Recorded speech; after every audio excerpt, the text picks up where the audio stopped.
in the middle of World War III? Like, has it already started and we're just really not? A lot of people haven't figured that out yet. Well, I decided to have more of a conversation. I brought a couple of articles and a couple of publications to look at that kind of look at the global picture as a whole. But I'm going to rattle off some names right now of some places where there are some hot spots.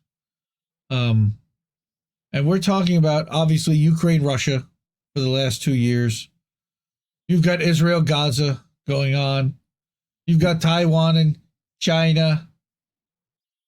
Then you've got the Israel faction, and that's Israel-Syria, Israel-Lebanon, Israel-Iran with the embassy going on there. Right? China. Thank you. That one. Whatever the fuck is going on in Africa, because there's crazy shit going on in Africa. Yep. Then you've also got Ecuador, and we'll talk about Olabini and Ecuador in a little bit. Brazil with their internet crackdown, and we're going to show you a video from Michael Schellenberger to talk about Brazil. Argentina is still going crazy, and they're having protests in the streets, and Javier Milei is not really very popular. There's the unrest and that's happening in Haiti, where they're pushing in order to to have some kind of a intervention by U.S. and Western military. You have the European farmers in France and Germany and Holland that have been revolting back against some of the measures that have been taken against them by their governments. And then, of course, you got all the domestic stuff like Baltimore and the Key Bridge dropping. And you've got the earthquake that happened in New Jersey this week. Holy crap. We went through an earthquake. There's just all kinds of weird natural... What? You know what that Who Are These People was? Yes, I do. You hear that? I didn't. That was a dono. I didn't, but that was a dono. There was a dono somewhere. That's from our brother Colin Radix Carter, actually. But we'll get to that in a few minutes. I'm just, the question is, with all of this happening, so I mentioned Baltimore and the earthquake. You've had food plants blowing up all over the place and setting on fire.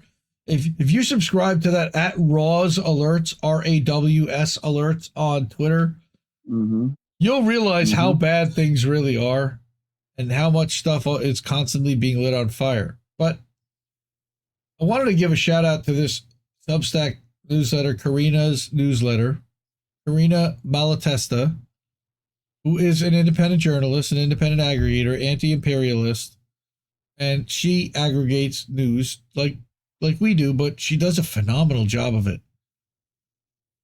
So she usually posts a couple times a week. And she will do a global news roundup, meaning she'll go situation or country or conflict by conflict and give you a roundup. And she's doing phenomenal coverage on Palestine and on what's happening in Gaza and West Bank. And she'll post from Al Mayadeen quite often, as well as Middle East Eye, Electronic Intifada, Vanessa Beeley, Intifada, yes. Infratada. Oh, come on. Yeah. Right. Here's the American Everyman, who was asking obvious questions about the World Central Kitchen employees. By the way, if you want to learn a little bit more about that, check out INN News. I joined the guys this week on Wednesday night, and we talked about the Jose Andres the staffers that were murdered or killed by Israel, targeted by drones and multiple times. They claim Hamas, of course, just like usual. All right, Hamas. But there's some Telegram channels to follow, and again, Carina will just go through and show, okay, now here's what's happening in Yemen. Again, mostly from Al Mayadeen, but from Hod Yemen News And I then heard we've got. Hamas did that earthquake in New York not that long ago. Mhm. The anti-Semitic earthquake, I hear.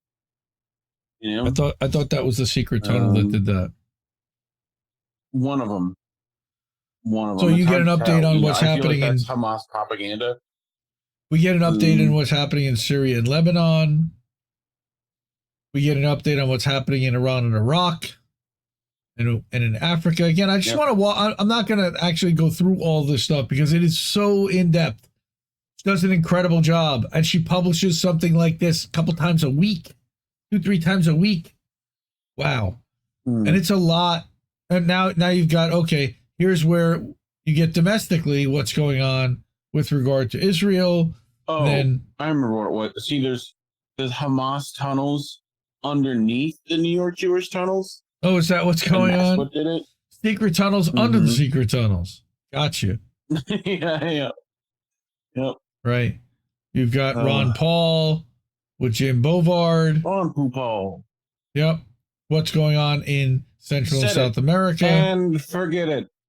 Oh, there was also a Mexican mayoral candidate who was murdered in her car recently. That was in the last Roundup. Yeah. Terrible.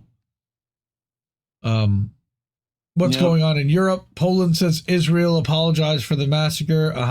Sure they did. And Poland probably accepted that apology on behalf of nobody. What's going on in Asia? Nobody. From Russia and from Al Jazeera and Al Mayadeen and Global Research. So you're getting like a picture from non-Western sources, which is what we also tend to look towards.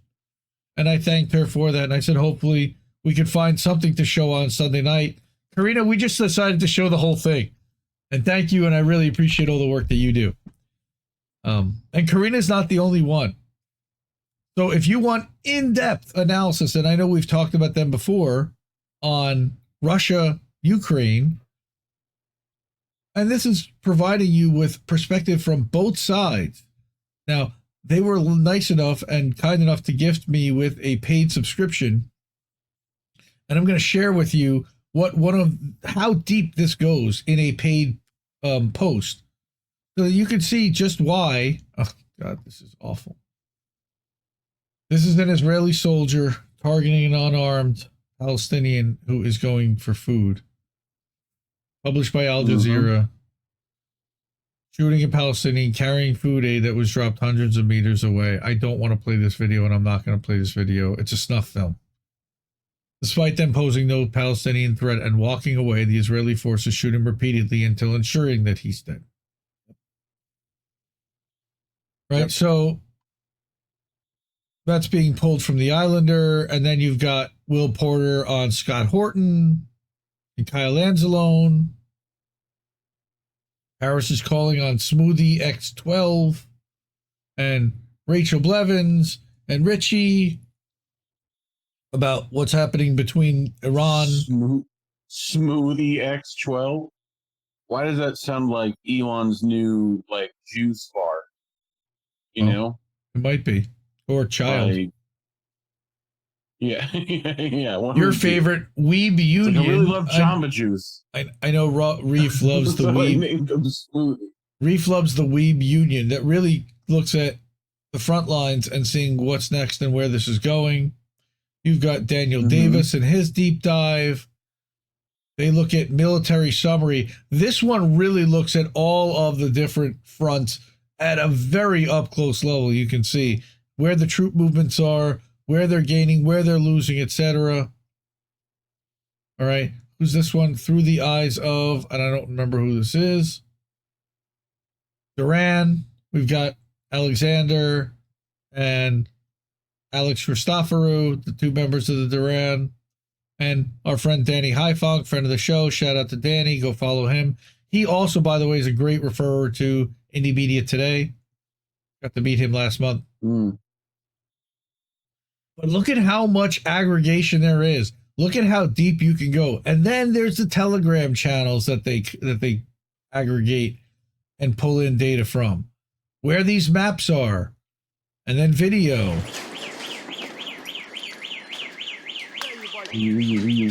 Explosions Only 8 seconds.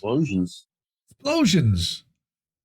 Actual coordinates and where you see stuff happening and who's found where. Like, this is not just, I mean, it could be propaganda. It could be, you got to take it for what it is with a grain of salt. But I'm guessing that this person is researching if they're putting out this kind of information. And they're not just putting it out on behalf of Russia. They're also reporting what the Ukrainian side is saying. It really does both sides this, so you can try to get an idea for yourself.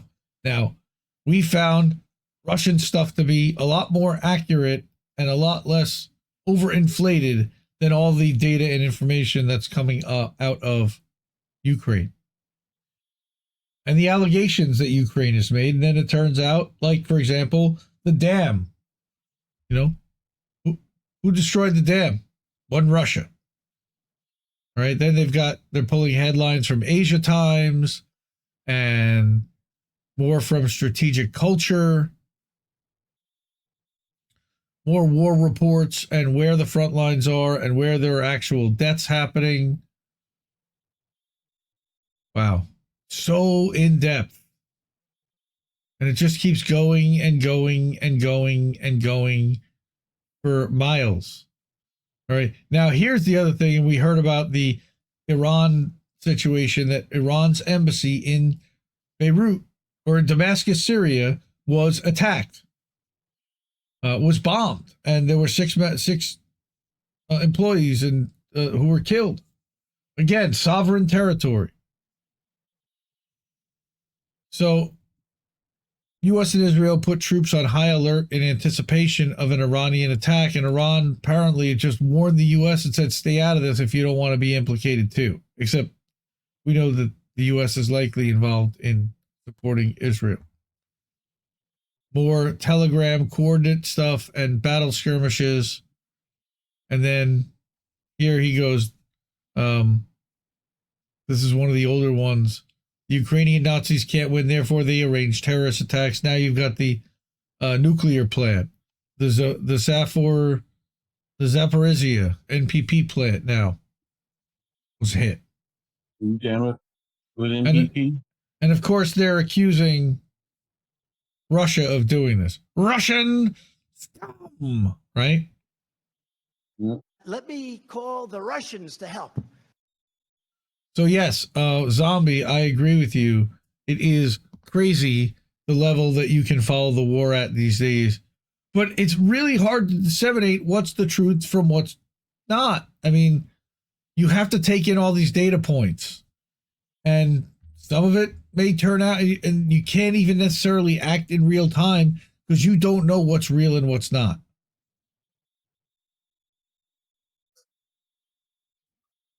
Yep, Hambo, we've had a couple of crashes. I've had to reboot my internet. I don't know if it's going to make it. We're back down to almost nothing again.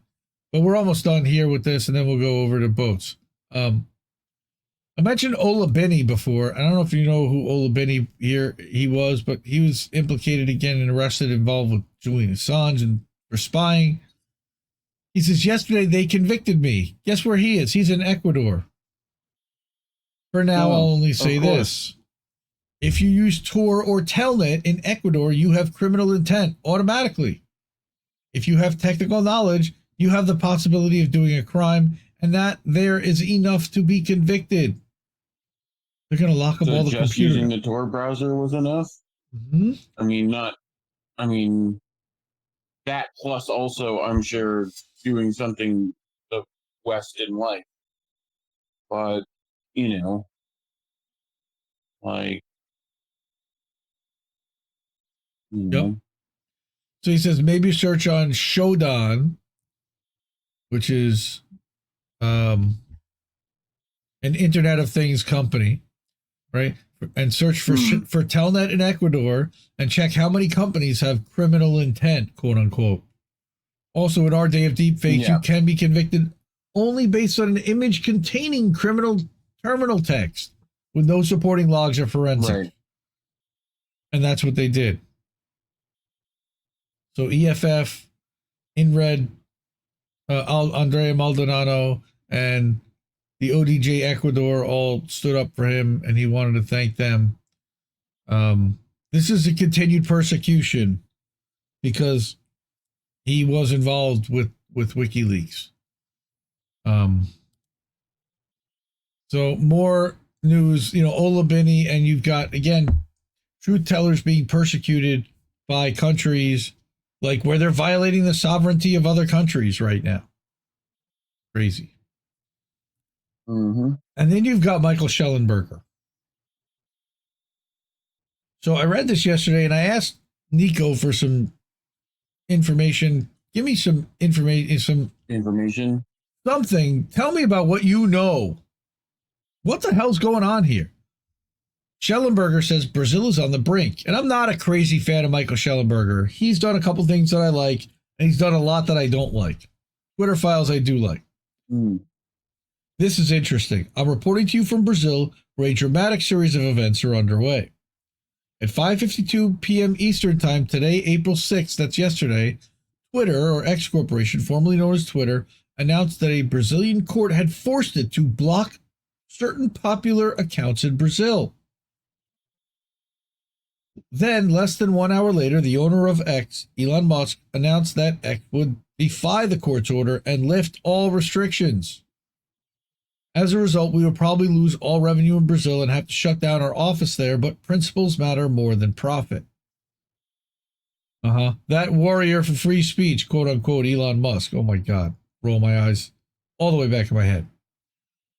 However, at any moment, Brazil's Supreme Court could shut off access to Twitter for all of the people of Brazil. It is not an exaggeration to say that Brazil is on the brink of dictatorship at the hands of a totalitarian Supreme Court justice named Alexandre de Moraes.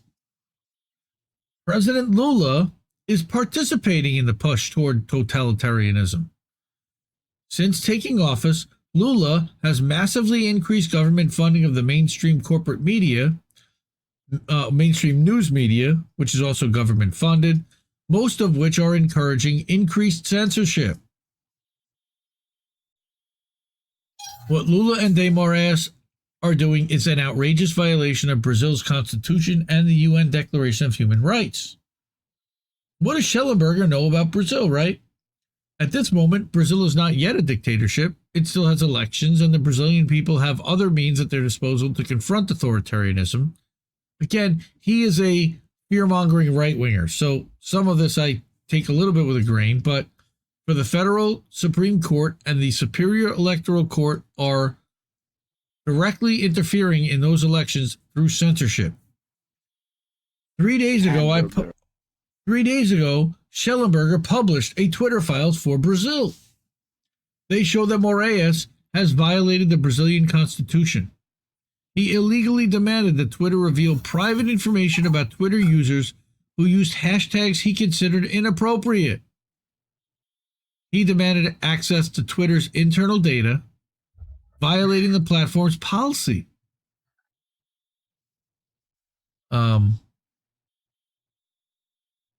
He censored on his own initiative and without any respect for due process posts on Twitter by parliamentarians from the Brazilian Congress. And Moraes tried to turn Twitter's content moderation policies into a weapon against supporters of Bolsonaro. Now, Michael says this as an independent and nonpartisan journalist. I'm not a fan of either Bolsonaro or Trump. My political views are very moderate. Okay, but I know censorship when I see it. Okay, I guess. The Twitter files also revealed that Google, Facebook, Uber, WhatsApp, and Instagram betrayed the people of Brazil. If such evidence is proven, the executives of these companies behaved like cowards. They provided the Brazilian government with personal registration data and telephone numbers without a court order and therefore violating the law. When Twitter refused to provide Brazilian authorities with private user information, including direct messages, the government attempted to sue Twitter's top Brazilian lawyer.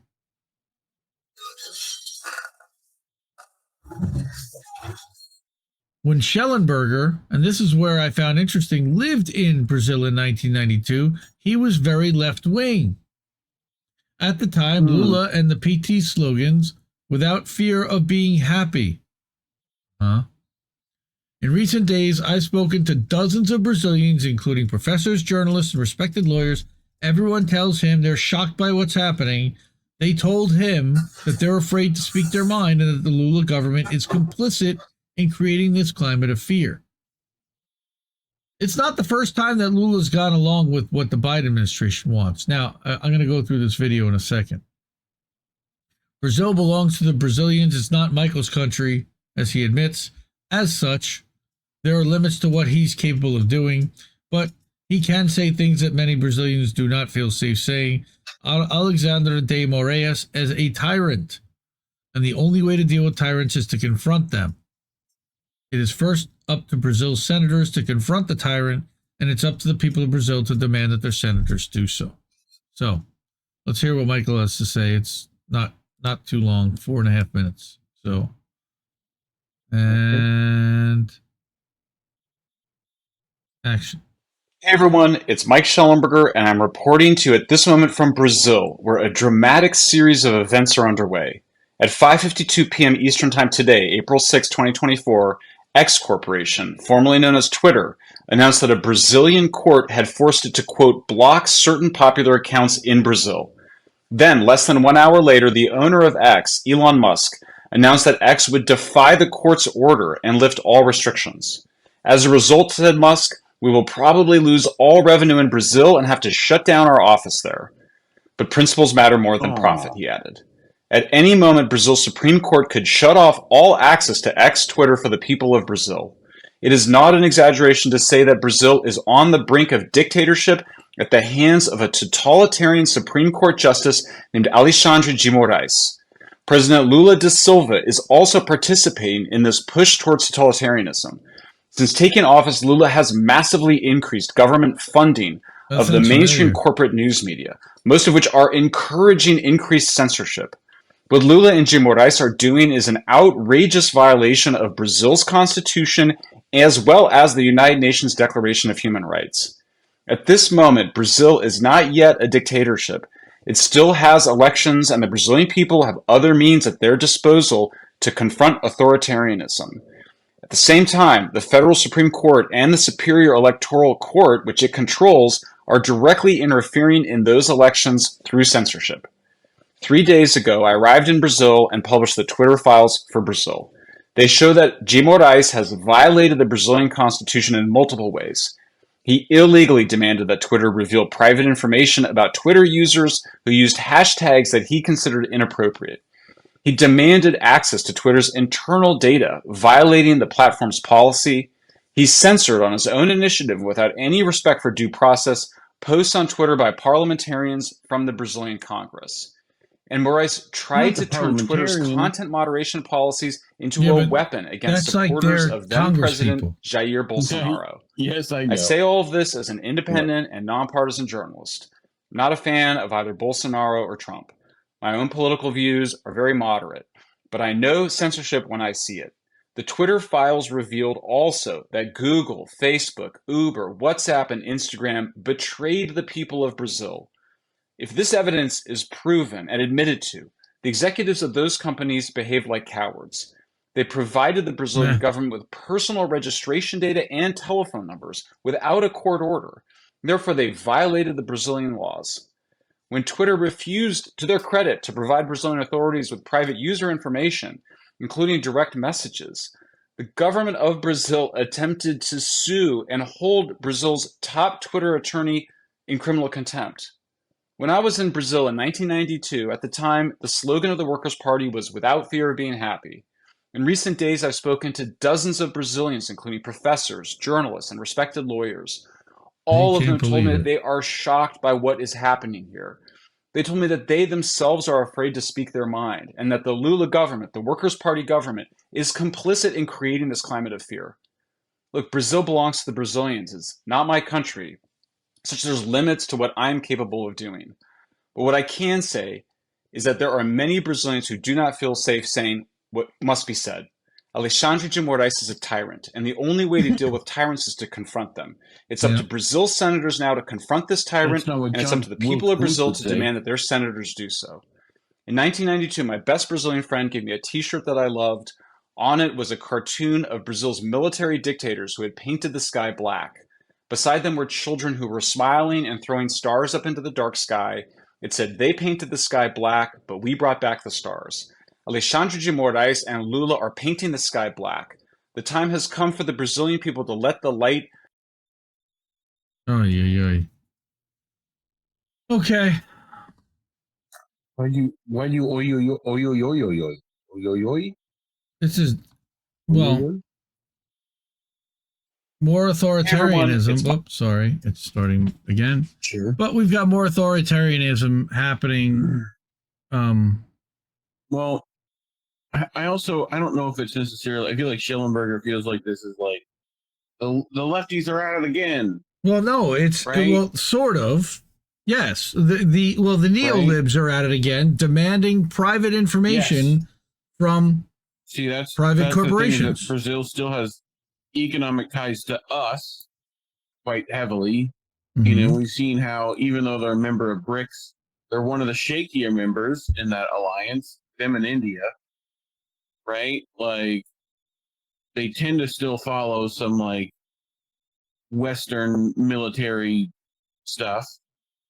So, you know, I think Lula has to walk a pretty fine line over there. So, you know, he might feel that this is worth going after, depending on what, you know, if he can get away with it. He might be being asked to do it. Who knows? You know? But, I mean, it may not be entirely him, right? Like, we know how our deep state works. Who knows how Brazil's deep state works? So... Well, yeah, I mean, you know, Israel has been invading, going into Syria. They assassinated a Hamas leader in, you know, in somewhere in Syria. They've been violating those sovereign countries, you know, and there's been no repercussions for that whatsoever yet, at least. Did you ever watch Brazil? Terry Gilliam flick? No. Somebody said Terry Gilliam called it though, Earl of Laurel. Good for you, man. Yeah. It's a movie. And you know, right, I don't know. It's like 1984 and Blade Runner but not, it's got a weird feel to it. It's good. What about Sweden and Finland? Sweden now joining NATO this week after Finland joined last year. Oh, isn't Azerbaijan is thinking about it too, right? I mean, it's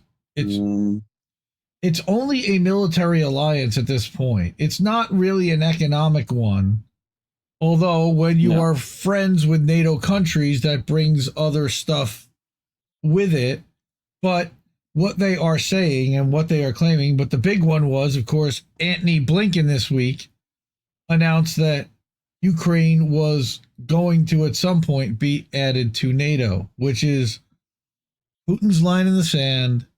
It is effectively the equivalent of Russia or somebody that the U.S. perceives to be an enemy or an aggressor against us, making an agreement with Mexico to put troops in there and biolabs and who knows what.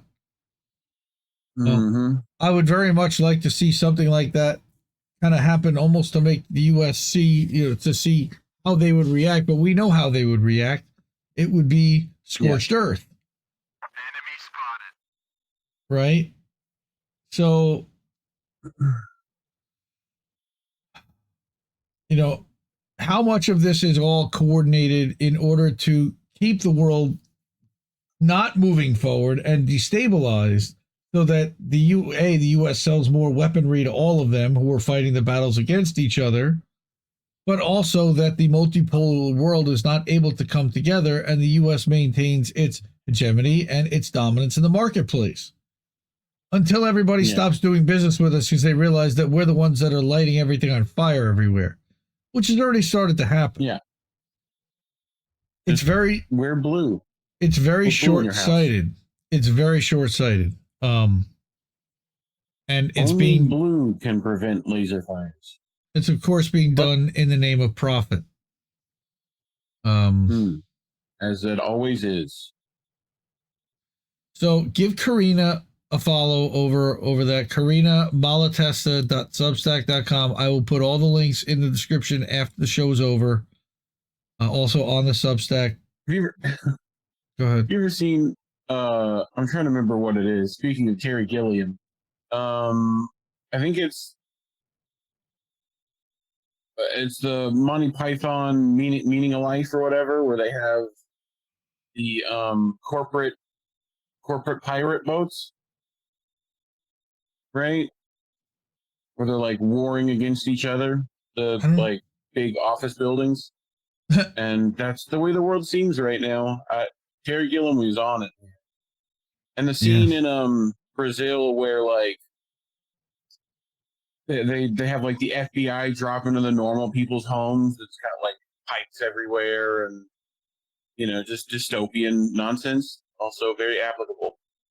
Just like random people because of what they think and say. So. Okay. Well, all right, let's put this up one more time. If again, we appreciate all the support that we get from our members. Thank you for INN member Colin Radix Carter donating $5 to the Jesse Jett Fund. That's at co-fi.com/Indie News Network. Again, you can put that up. That's over where Reef is over here, over there in the corner. Hey, check that out. You can scan that. Other side. That side. Yeah, there.